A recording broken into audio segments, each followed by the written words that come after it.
Ganito kalaki ang unod sa aming kamuting kahoy, oh, na hinarvest ngayon araw. Sobrang laki, haba.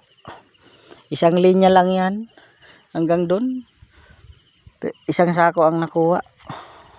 Grabe, sobrang laki, oh. Ang isa nito mga 2 kilo. Bigat eh. Ito po, oh. Grabe, oh.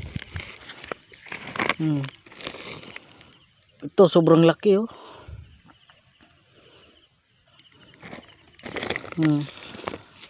Puro yan balinghoy, unod. Kung titingnan mo ang kamuting kahoy, maliit lang ang mga puno niya, pero ang unod sobrang laki. Maganda kasi ang lupa dito mga kajeros, eh, no? Dito to sa Cebu. Grabe init.